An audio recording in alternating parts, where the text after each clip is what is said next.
Good Wednesday morning to you. Welcome on into Morning JOX, JOX 94.5. Damian Mitchell alongside Conrad Van Order and you as well, 205-834-9450. Y'all know on Wednesdays is what do you want to see Wednesday? You tell us what you want to see from your teams. Alabama fans, you got the bye week. I guess you probably want to see and make sure everybody's going to the treatment, make sure everybody stays healthy because you got Georgia next Saturday. But for Auburn, you have Arkansas. And how about this? And again, this is just if you tickle the fantasy of the gambling side of things. Auburn just a 3-point favorite at home against Arkansas this weekend. A little something. Vegas must know something too because Tennessee's a 7-point favorite on the road in Norman against Oklahoma. It just seems like these lines are a little questionable to say the least. I'm interested to see what your thoughts are, but what do you want to see from Auburn and Arkansas this weekend? Of course, you saw Auburn over New Mexico. Arkansas, kind of a battle with another local team here in the state in UAB. Both kind of in this boat of, all right, you're sitting here 2-1, and Auburn with everything that you've changed, the quarterbacks, of course, it's a new defense coordinator, these young guys, your young nucleus at the wide receiver core. This is going to be your first real test. Maybe Cal, looking back on it, was a test within itself. And Cal also a 3-point underdog to Florida State this weekend. So keep an eye on that game. But now you're getting into conference play, and now you're going to see the best of the best from here on out, sprinkled in Louisiana Monroe, later on in the season. But for Auburn fans, okay, now that you've seen Hank Brown against New Mexico, are you still feeling confident about him leading your team against this Arkansas squad who's a scrappy bunch? I mean, you look at there's no should-haves in football, but Arkansas should really be 3-0 going into this ball game. Mm-hmm. If you go back and watch that Oklahoma State game, it was more Arkansas State shooting themselves in the foot continuously, keep giving Oklahoma State opportunities, and that's what ended up for the Cowboys to get that victory in double overtime. But now with what we've seen in Taylon Green, Jaquindon Jackson, Armstrong, Espinez, how you say his last name? I'm trying to think. I'm blanking on his name, the other receiver. But I think just collectively right now, Arkansas is with all the question marks that we had about Arkansas going into the season of just, Sam Pittman being on the hot seat and just what this team is going to look like. Through the first 3 weeks of the season, they've really come out impressive. Now, I know with Arkansas Pine Bluff, you take that what it is, but they gave Oklahoma State as much fight as anybody so far. And last week, they were tested against UAB and still found a way to win the game. So I think that both of these teams are kind of in that early season fork in the road because how much confidence do you have in Arkansas moving forward if they were to go on the road and beat an Auburn team like this? And for Auburn, it's, all right, what are our realistic expectations from this point forward moving on to the season? And I think you have to make some adjustments too because now Hank Brown is your starting quarterback. You've pretty much said, Peyton, we appreciate everything that you've done for us. It's time to move on. So I'm interested to see where people think or what people want to see from this game between Arkansas and Auburn. And we want to hear from you, 205-834-9450. Conrad, what are you thinking about this Auburn and Arkansas matchup on Saturday? Yeah, I think this is going to be it's certainly a more interesting game than I guess we would have expected coming into the season. I've been pretty impressed with Arkansas. Like you said, they should be 3-0. I mean, they still got to be kicking themselves about some of the things that happened late in that game against Oklahoma State. But I think for the Auburn side, in terms of what I'm looking for is, so obviously, I think we're all interested to see how Hank Brown does again, but this time going up against SEC competition and in a situation that, I'm expecting a few points to be scored in this game on the Arkansas side of things. So, maybe a situation where Auburn has to keep up a little bit in the scoring department, just because we know if this Arkansas offense, if they're clicking, you better watch out. So I'm definitely interested to see what Hank Brown does with the step up in competition. I think it'll help if Cam Coleman comes back, which it seems like he's trending towards coming back because Hugh said that he could have gone last Saturday, but, you didn't really need him. So that'll be interesting for me, but a lot of it comes down to ultimately, the defensive side of the ball, because I think that's the one thing with Arkansas is pretty solid defensively. And I know, the offense has been getting the headlines for sure, but I've been pretty impressed with them defensively. I mean, of course, they have Landon Jackson, who's one of the better defensive players in the SEC. But that's going to be a challenge for Auburn. And then on the flip side for Auburn, how does their defense look? Because you're going up against, I would just say, essentially a better version of Devin Dampier this week, right? Like him and Taylon Green have similarities in their game. Taylon Green, as you saw in that game in Stillwater, he can make all the throws. But then you saw against UAB, sometimes he doesn't make all the throws. And so we've seen like the highs of Taylon Green and the lows of Taylon Green. And so what version of him shows up is going to be a big part of this game on Saturday. And for the Auburn defense, I mean, we just watched them go up against a mobile quarterback who, they were able to get guys, open deep down the field. And essentially he was able to roll out of the pocket and chunk it up there on a hope and a prayer. And it was working. Mm-hmm. And you now have a team with a quarterback that can do that, but at a higher level against better receivers. Is that going to be a problem for Auburn? Is Auburn going to be able to stop the explosive play? Or is that going to be something that keeps Arkansas alive and keeps that offense humming? So I think there's a lot for us to learn in this game. I think it's going to be a very, very competitive game. But still, I think it's one that for where we think or maybe thought Auburn was as a program at this point, you should be able to win this football game, regardless of what we've seen from Arkansas. This is a game that Auburn should be able to go and win. And based on how this game looks, obviously, and then as well as the Tennessee-Oklahoma game, we'll see what that Oklahoma game, because that was a big one coming into the season that a lot of people had circled as, all right, this is one of those kind of coin toss games. If Auburn gets this one, then that's where you see the path to the 8-9 wins. And I know you lost to Cal early on, and that seems like a pipe dream. But, if you're able to go out there, you look good against Arkansas, I think a lot of people are going to start to have that faith that you can win that Oklahoma game, especially if Hank Brown has a good game. So there's a lot to look for in this game. I think it's going to be a good one. I do think that Arkansas can potentially cause some problems for Auburn, though. Yeah, I agree with you, too. And I think for Auburn, what I want to see is the commitment to the ground game again, like you had against New Mexico. I think at minimum, Jarquez needs 20 touches. He got 20 carries, in limited time, I guess you would say. That game was pretty much in hand. So I might have misheard this, but I feel like on the broadcast, if we were watching the game, they said that was the first time Jarquez has ever gotten over 20 carries in a football game. Yes. See, that's crazy. It's insane. I'm not saying it should be that every single week necessarily, but by golly, you're telling me in this man's Auburn career, he has never had a game where he's gotten 20 touches or more. That's crazy. It's insane. And that's where I think Auburn could really have the ultimate equalizer because of what they have in the backfield. Even Damari Austin, from some of the carries that he had some explosive runs over New Mexico last week. So I think what Hank Brown is limited in is running the football. He's not as elusive as Peyton Thorne. So when teams kind of lock in and say, hey, okay, Hank's beating us through there, let's try to put some pressure on him, make him, escape the pocket a little bit. It makes it a little easier for the run games to open up. And I think for Jarquez Hunter, he's at home for the fourth straight time. And if you're Auburn, again, I don't want to give Gus Malzahn all this credit, but he knew when he had a bell cow at running back. He knew when the going got tough, we running the buck sweep, we running the power, and until they stop it, we're not getting away from it. I think that's what Auburn should kind of do in certain situations. If you want to really be in control and limit a lot of the possessions, and because Auburn does go fast, I understand that. But I think for them to establish the run game and really, really put the emphasis on, we got 27 in the backfield for a limited more amount of games.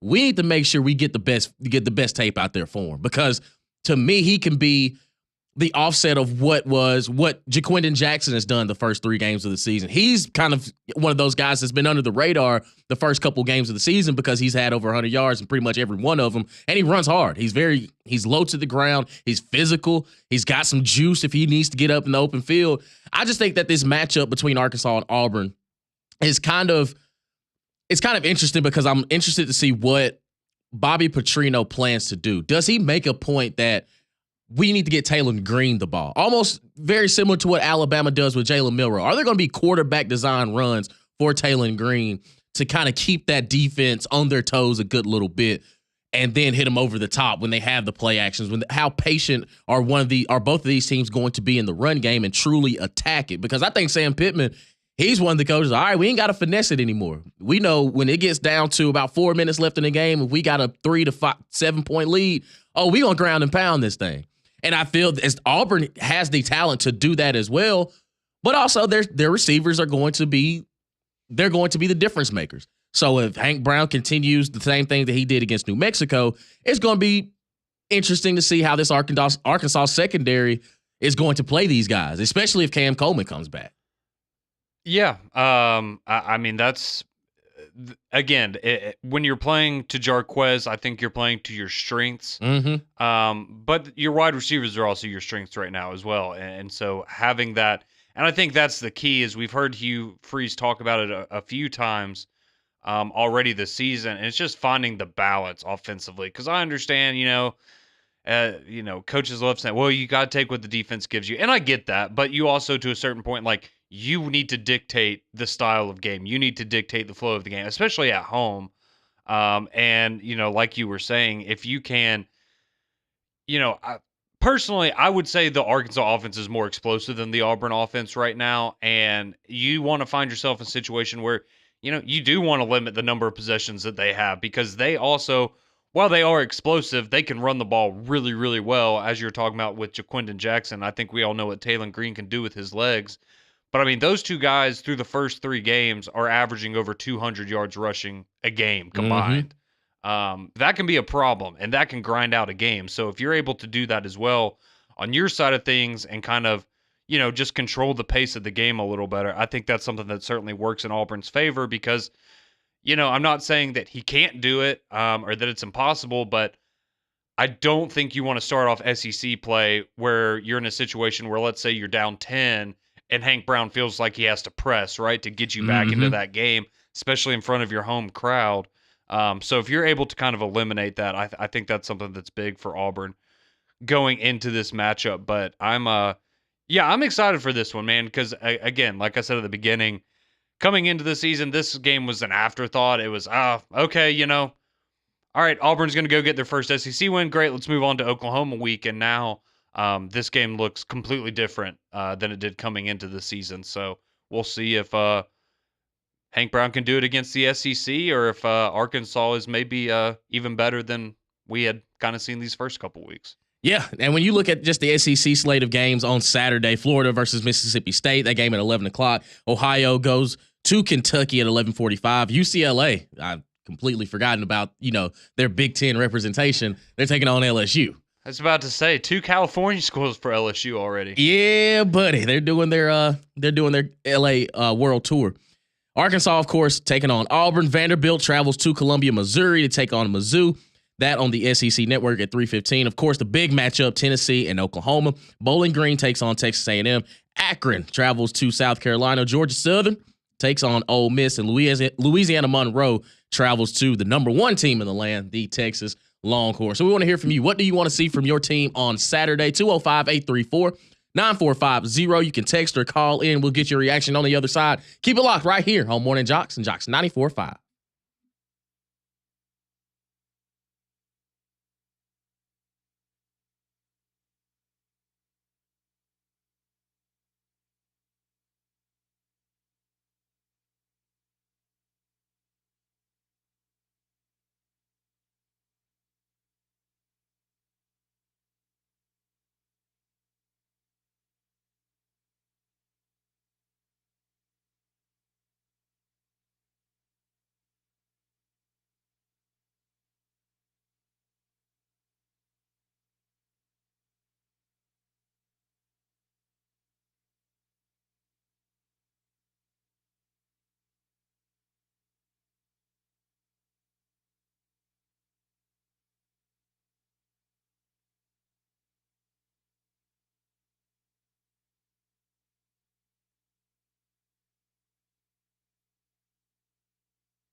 618 here on Morning JOX. JOX 94.5, Damian Mitchell, Conrad Van Order. And of course, you, our wonderful listeners and viewers as well. Shout out to YouTube. JOX 94.5 TV. You can find us there. We're talking ball. What do you want to see from your team on Saturday? Of course, we love your interactions. 205-834-9450. Just like our buddy John who texted in. He says, want to see Hank when the game is sped up more on defense and what the secondary looks like for Auburn. And I agree. I think this will be the first test that we get to really see what Hank Brown is made out of. New Mexico, they did some things, but they were severely outmatched at every single level. And I think you're definitely going to get a different defense on that side of the ball with Arkansas because they do have the Jimmies and Joes that can play. Yeah, and you know that, just a situation that you're in is Hank Brown. They're probably going to try to throw a bunch of stuff at you you've never seen before just to try to make you uncomfortable and test you. So I think we'll learn a lot about Hank Brown this week and if he's cut out and if this is the long-term answer for Auburn. But again, got to give him credit for how he played. I know it's New Mexico, but it's your first start. You're probably looking over your shoulder a little bit with the idea of, man, if I go out here and it doesn't go well, like he's just going to put Peyton back in or what have you. Terrible weather. And for him to, especially in the second half when you saw he really, really settled down, if that's the Hank Brown that we get from the beginning of the Arkansas game, then I think you're in a good spot. Somebody else texts in and says, Bobby P is going to test Auburn Saturday. Auburn is going to move the ball against the Hogs as well. This may end up being the best game of the weekend. I think so, man. It's kind of shaping up to be a nice little heavyweight fight for Auburn and Arkansas. And just think of how this can propel these teams moving forward because you get that first SEC win. And for Arkansas, to be honest, you kind of dispel some of those Sam Pittman hot seat rumors because he's 1-0 in the SEC to start things off. Now, again, Auburn has improved from last year. So I don't know how much stock you really buy into it, but I do think that for Arkansas, if you get a win like this, you have to feel confident about where you stand within the SEC. No, you're not at the Texas or Georgia levels yet, but as far as escaping from the you're not the bottom feeder. Exactly. Like you're not at the bottom anymore. You're more, having your weight around in the middle of the pack. So it's interesting to see where these teams are going to look like. So 205-834-9450. Let's go to the phone lines. Let's talk to Melvin, who wants to talk some Auburn with us this morning. What's going on, Melvin? What's going on, guys? Y'all brought up some real good points about the game coming up Saturday. But I watched the game with Arkansas UAB, and UAB was able to run the ball on Arkansas. I want to know what y'all thought about that.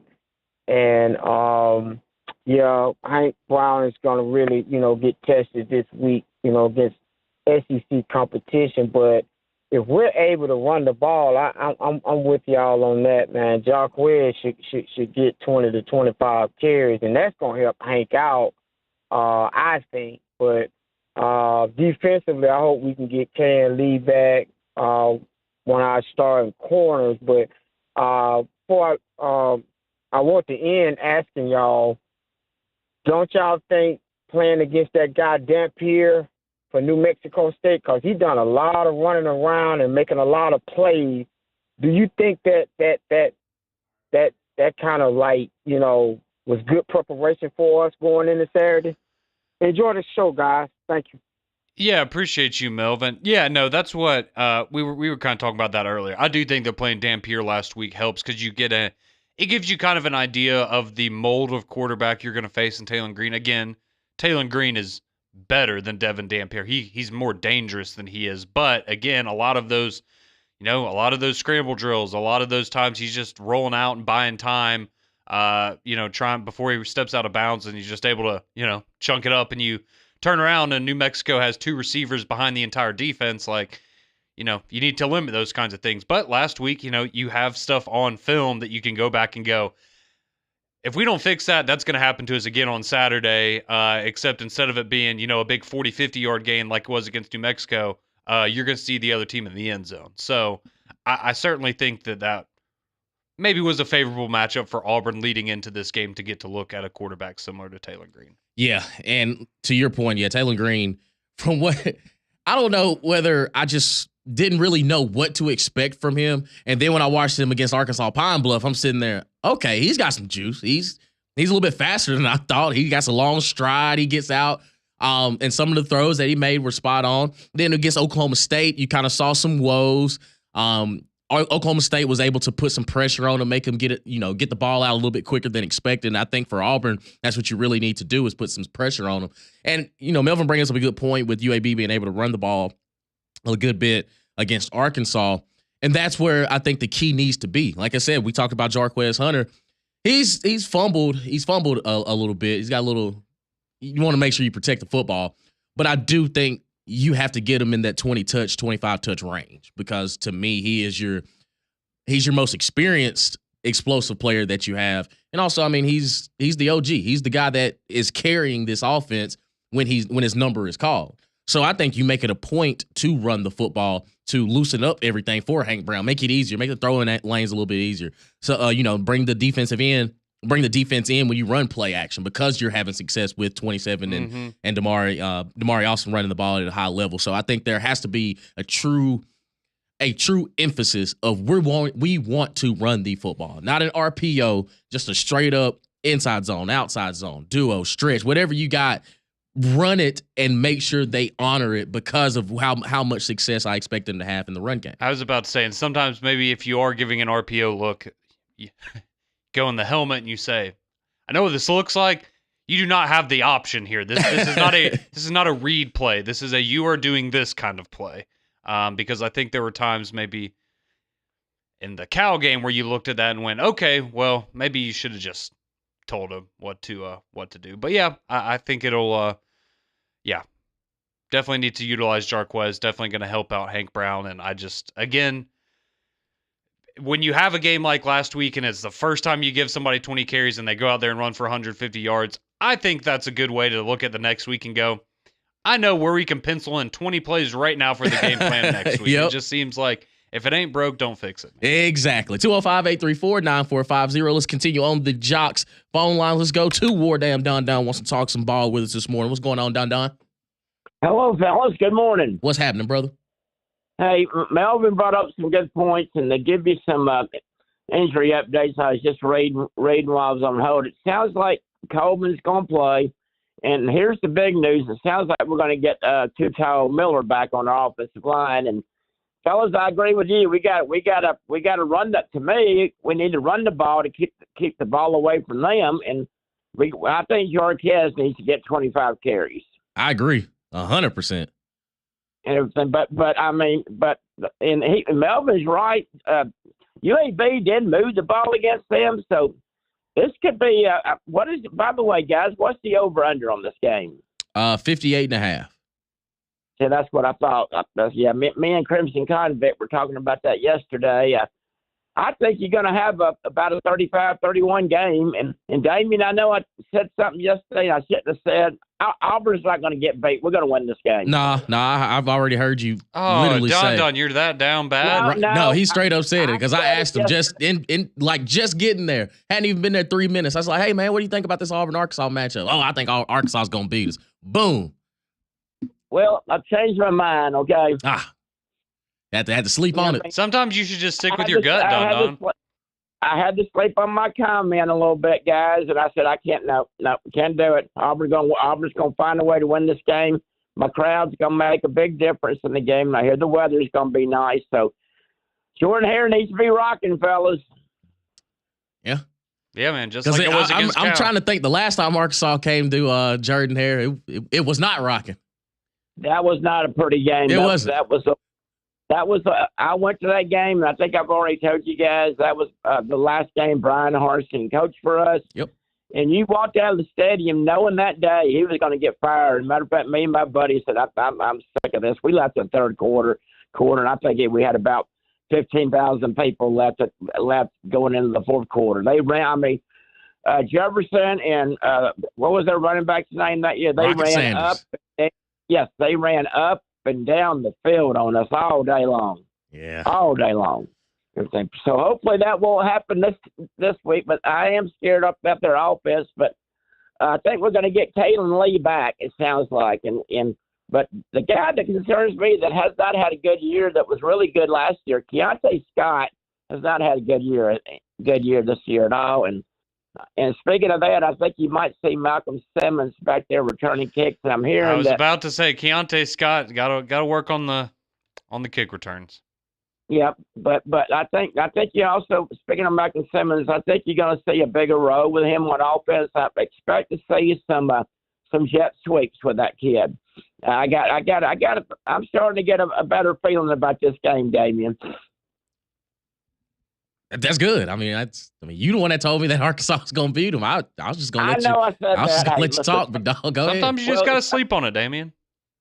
Well, Conrad, sometimes he baits me into saying stuff stupid, okay? I know, Don. The fact that you continue to fall for it, though. The only thing I asked was, how do you think this game is going to go between Auburn and Arkansas? That. That was the only question. I didn't bait you into anything. All I asked was what your thoughts on the game was. You told me Arkansas was going to win. I was like, okay.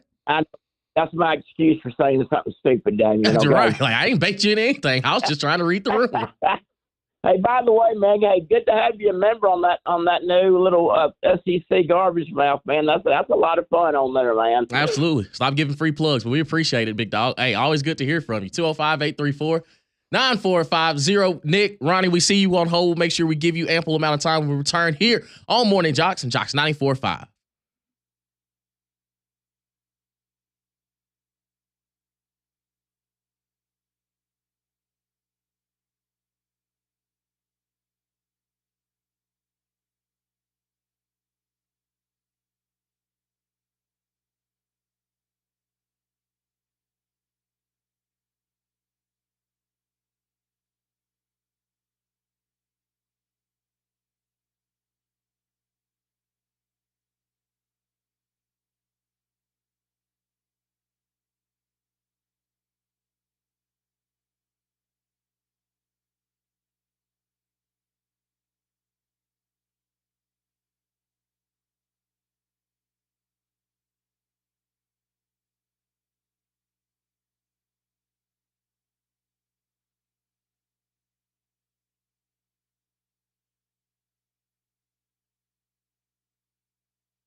Oh boy, hadn't heard this one in a long time. Oh boy, we have to have Morning JOX After Dark discussing the last time I partaked in. It's good to visit the oldies, right, Damien? Yeah. Especially this one. This belongs to the world. The weekend. That brother don't miss. I promise you. 205-834-9450. Damian Mitchell, Conrad Van Order. We welcome you back into Morning JOX. We're having some fun. What do you want to see from your team on Saturday? And we're getting a lot of reaction. Of course, your phone calls and text messages are welcome. 205-834-9450. And hey, Steven, he texted in about LSU. He said, I would love to see Harold Perkins get more involved and rig things like he did his freshman year. I don't understand how he's just disappeared when he's one of the best athletes on the field at all times. He's out of position, man. I was about to say they moved him out of position last year. It wasn't as pretty. They doubled down on it again this year. It's the same. And I know I've used this example before, so I'm sorry if you've heard this, but again, you go back to Will Anderson's last year at Alabama, and what did they ask that man to do? They said, hey, we're going to need you to drop back in coverage more. And he was still good, but you could tell that's not his natural skill set. And I mean, do we remember that Harold Perkins was getting Heisman talk? Yes. As a freshman. Because of what he was doing as a pass rusher. Like, he was that dominant of a force that he was getting Heisman talk. Like, he didn't even really come on until, a quarter of the way through the season, and he still was in the Heisman conversation because he was that dominant. And I understand you have deficiencies elsewhere, and he's your best player, and so you kind of have to move him around, I guess. But,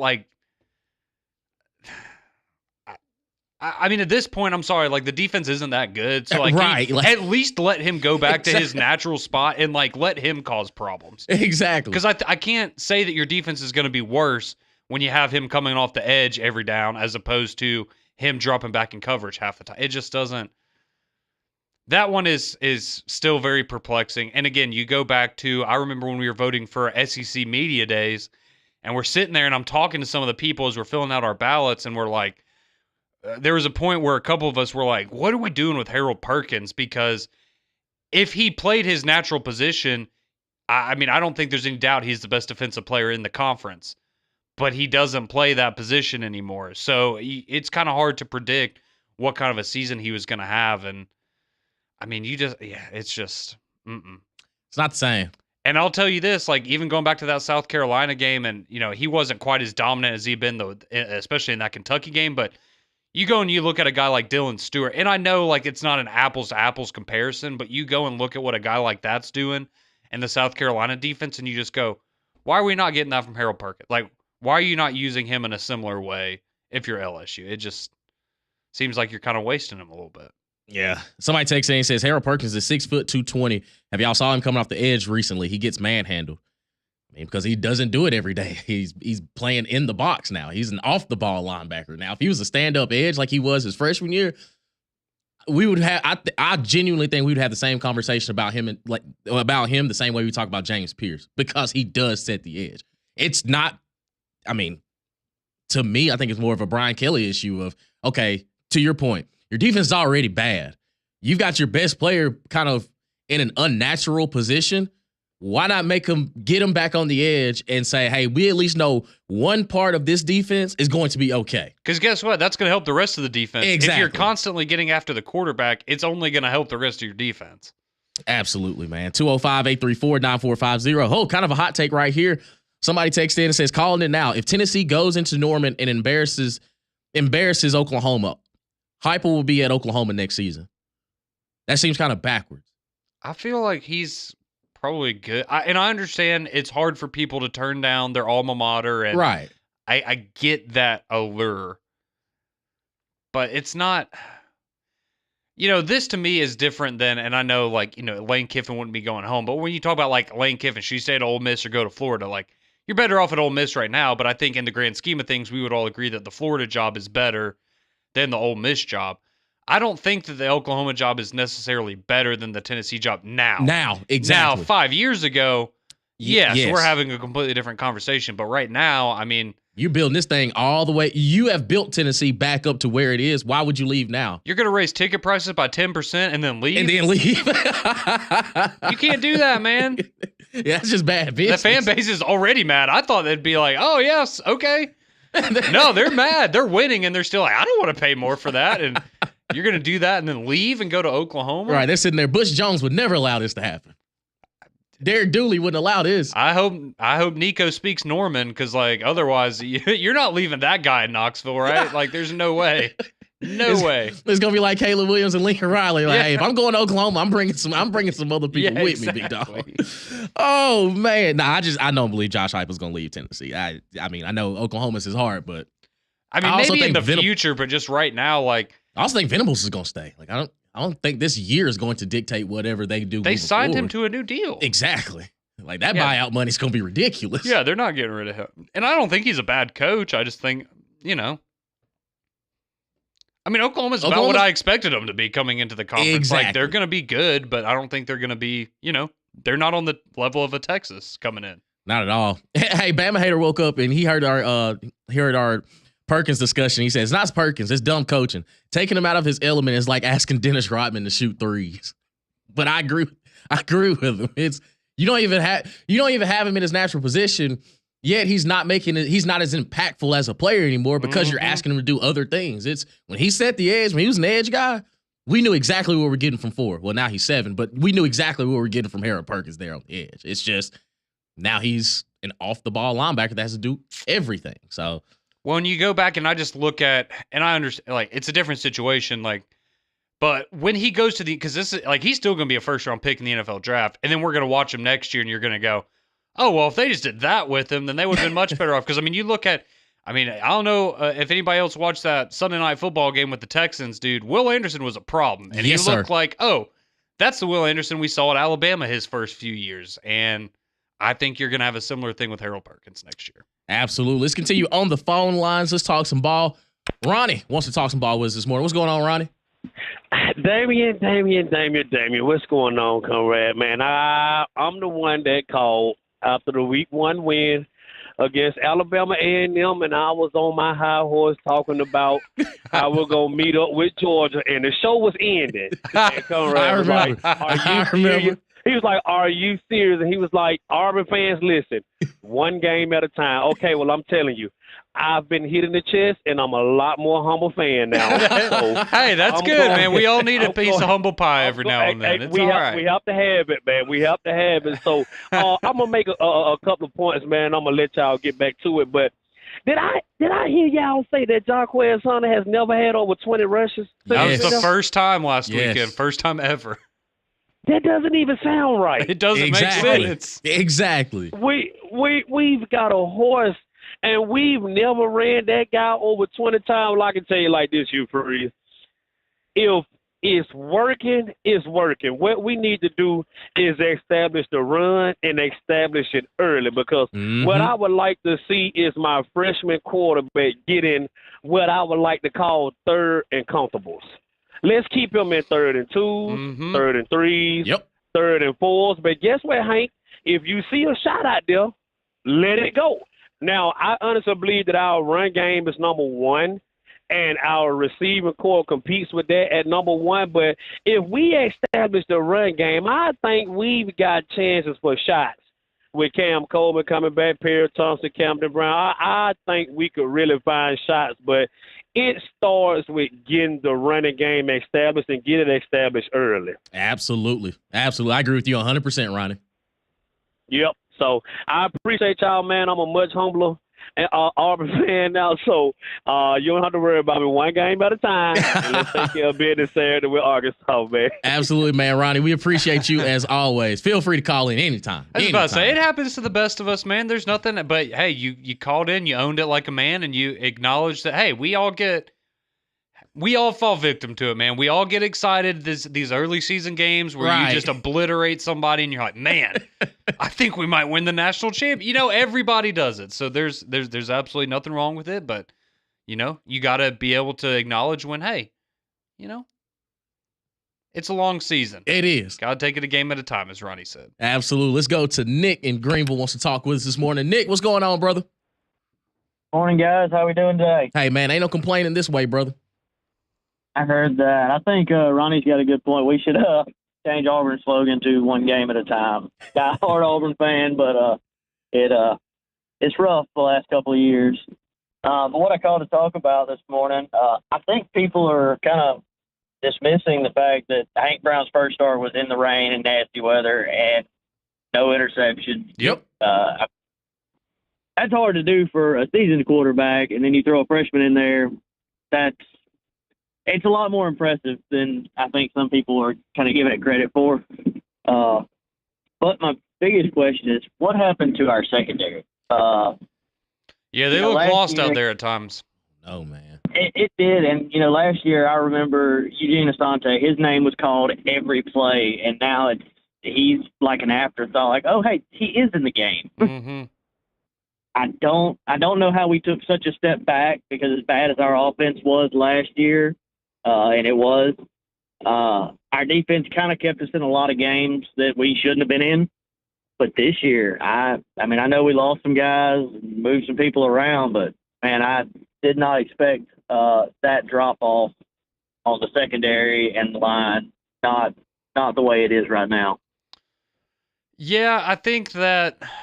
I think part of it is, again, you have a new defensive system with DJ Durkin, and I think there's bumps in the road that come with that. But I will say, I think Damian brought it up on Monday as well. Like, they haven't been as aggressive defensively as I think you would expect, because that's kind of DJ Durkin's calling card, and you just haven't really gotten to see that yet. So if that's something that maybe they're building towards, I don't know. But I do think after the game last Saturday, a lot of Auburn fans are probably maybe a little skeptical, or more skeptical, about the defense moving forward.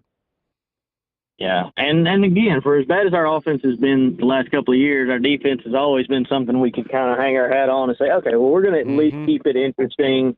We're going to at least, pressure them. But, I mean, we're playing 5 yards off guys. We're not pressing the line. It's hard to watch knowing the Auburn defense, what it has been in the past, even when we had off years.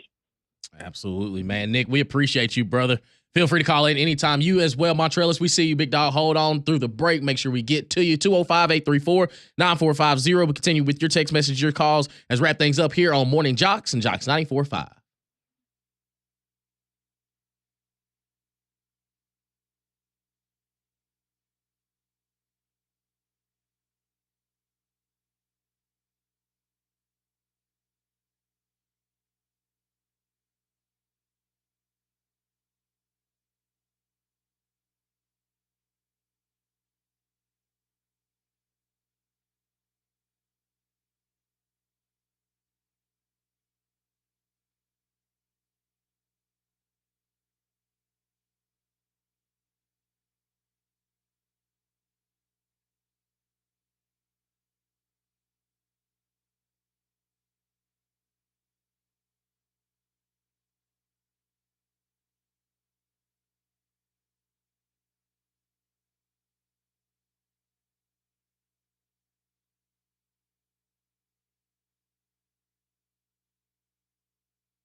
6:51 here on Morning JOX, JOX 94.5. Damian and Conrad here with you for a few more moments as you get you teed up for McElroy and Kublik in the morning here on JOX 94.5. Of course, we just want to know what you want to see from your team on Saturday. What are your game plans? If you're the coach right now, what do you want the game plan to be for your team on Saturday? We've been getting a lot of reaction here on the JOX text line, 205-834-9450. Kyle texts in, he says, my hope is Jarquez touches will increase as within SEC play, with Auburn trying to get reps with the new receivers in non-conference games. Maybe so. Maybe you take the load off of them early on. That way, when you get into the thick of the season, that's when you start, ironing down and nailing. It's like, hey, now we're about to give Jarquez those 25 to 30 touches a game.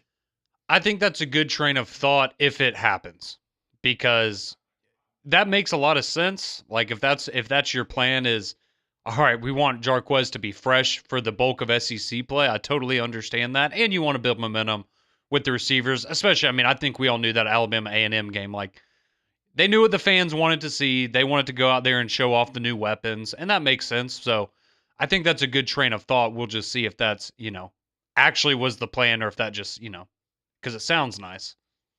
Yeah.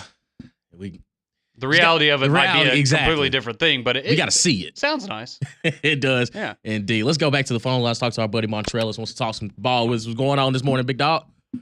Man, I'm doing good. How about y'all, man? Man, ain't no complaining this way on this Wednesday, man. It's football season. We feeling good. See, I ain't gonna lie to you. I'm an Alabama fan, but I watch all the SEC. Okay. And I see a couple things I like, a couple things teams to build on. But one team that I like and I'm really high on is Tennessee right now. What? Yes, man. Like, I'm going to be real with you, man. And then I'm going to take it back to the text message y'all said about high pull to Oklahoma.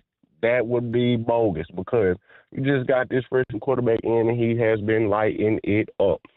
I feel like completely 100%. They go in Oklahoma, which I fully expect them to do, or which Oklahoma got to come to them, or am I mistaken? Which one?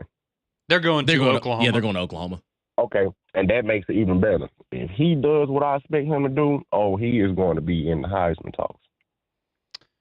Yeah. For the real. Oh, if I don't think it's going to get as sideways as the Tennessee-NC State game, but if this goes the direction that it looks, where Tennessee wins by a couple scores, yeah, that the Heisman talks can get real loud.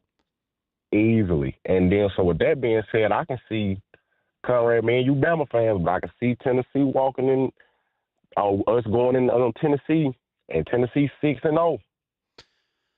Yeah, that's, I'll be honest, coming into the season, my prediction for Alabama was 10-2, and I had the trip to Knoxville as one of those games that I think they could lose. I think the Georgia game and going to Tennessee are easily the two toughest games for Alabama. Easily. It's going to be that's going to be a good one, man. I don't need.